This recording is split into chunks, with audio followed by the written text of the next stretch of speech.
Good evening from Washington. I'm Larry O'Connor. And if you're like me, and I think you might be, you're probably feeling overwhelmed by the constant drumbeat of the transgender activists in our society, from our schools to our sporting events to our light beers, for crying out loud. You can't turn anywhere without this issue being shoved in your face, and you must acquiesce. You must completely change your perspective on, well, basic realities of biology, or else you are a bigot. How did we get here so fast? And how might we actually ground ourselves and maybe take a stand? Well, there is a way and there is an approach, and we'll get to that in a moment. But first, we have to really examine how bad things are getting right now. And to attack both of those issues is Sarah Marshall Perry. She's Senior Legal Fellow at Heritage Foundation, and her latest column is a sobering one over at American Conservative. It's titled "The Trans Mind Virus is Mutating." Sarah, thanks for joining us.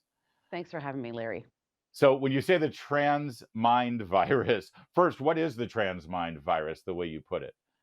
Well, I think it's exactly what you referenced. It's that sort of infectious, rapid speed spread of a notion that sex is not really the defining immutable characteristic that we believed it to be, but in fact is simply reliant on someone's self identity, that subjective notion of what they happen to believe about themselves. But it's not just their own belief, it requires acquiescence by every segment of society. If Yeah. you disagree, if you hold fast to a notion of biological science, everything that we were given in basic biology 101, you are suddenly a transphobe. And they're working against time and against science to try to get this ideology spread to every corner of American society as fast as possible. And of course, I want to be clear here, because if you're talking about interpersonal relationships, social relationships that one might have with a family member or friend, or even someone that you're romantically involved with, that's one dynamic. And we human beings, we've sort of figured out how to work out that dynamic over the various centuries that we've been on this planet, the millennia that we've been on this planet. Where it gets challenging is when this becomes public policy, legal policy, that you have to be able to actually define what you're talking about. The famous moment where even a Supreme Court justice nominee couldn't define what a woman is, that makes it kind of hard to set a policy in stone. But you have to set a policy in stone. This is not about us having a relationship with our children. This is about us setting policy and having laws that we all adhere to. We have to agree on certain norms and facts to be able to have that society.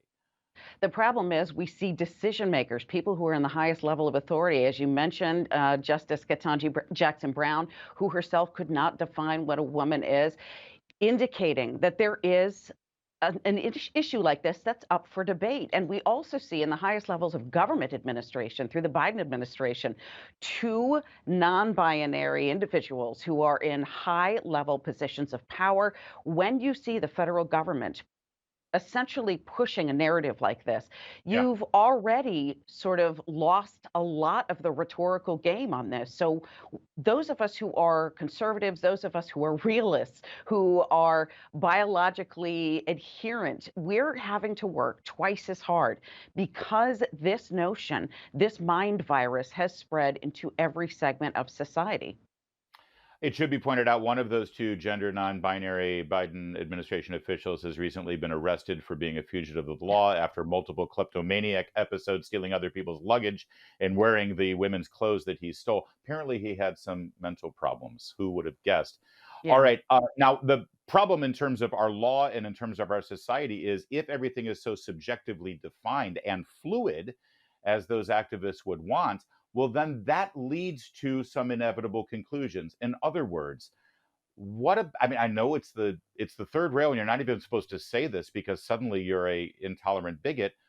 But honestly, by their argument, what about pedophilia? Or as they're now trying to reframe it, what are they saying? Young person attracted or something like that? minor minor attracted person, and I'm glad you brought that up, Larry. That was a good portion of what I was discussing in this article at American Conservative. The first thing that tipped me off was the fact that a sitting state legislator, Lee Fink, who is a biological man posing as a woman, has introduced a portion of a civil rights code amendment that indicates the anticipated protection for minor attracted people within their code of sexual orientation protection. The minute you have a sitting lawmaker introducing law purportedly to protect individuals who are attracted to minors, we have automatically let this horse out of the barn.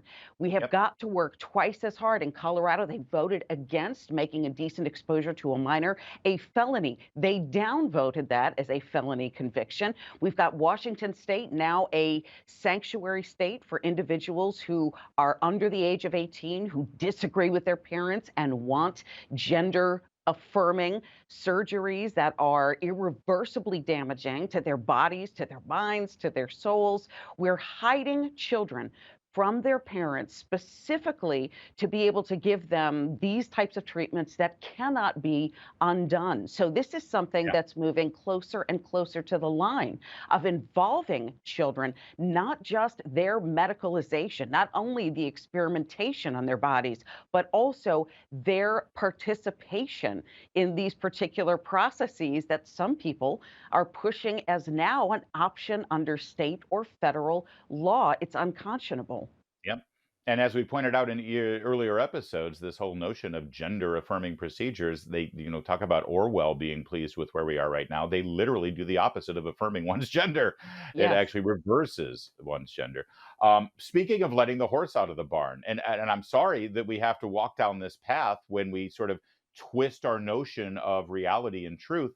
But in the state of Maryland, they just, celebrated overturning so-called sodomy laws in the state, laws that had not been enforced in decades and centuries. But in so doing, they have now opened the door and allowed for bestiality in the state of Maryland. And again, what is the legal basis for opposing bestiality based on this new paradigm that they're pushing? Well, again, once we have these government officials, both at the federal and at the state level, completely misapplying what the Supreme Court has used in its equal protection jurisprudence for decades, which is the characteristic of immutability, those which are accident of birth and no more. In fact, even Justice Ruth Bader Ginsburg in United States versus Virginia, the famous VMI case where it was determined that it was a violation of equal protection not to include women at Virginia's Military Institute, she herself said that sex is immutable and you cannot exchange one sex for another. We've ignored that in the higher cultural elite segments, those in government, those in media, those in entertainment, those in social media. We've ignored what the Supreme Court has said. And I think, unfortunately, until we see a case at the Supreme Court that forces a revisiting of their equal protection jurisprudence, that is unlikely to change. So those leftist activists who are claiming that sex is not immutable and is fluid, they're actually opposing Ruth Bader Ginsburg's jurisprudence They in a absolutely landmark are. case. That's ironic to say the least. All right, so Sarah Parshall Perry, you sort of painted a bleak picture about where this could all be leading if we don't sort of stand our ground and actually make some firm, strong legal lines in the sand. So, what can be done? What are those legal maneuvers that could be enacted soon? Lawsuits, perhaps? Well, we'll get to that in just a moment because it does look bleak. But of course, here we look at possibilities, we look at opportunities, and we look at how we can actually fix the problems that we see. And we'll get to that next. Keep it here on O'Connor Tonight.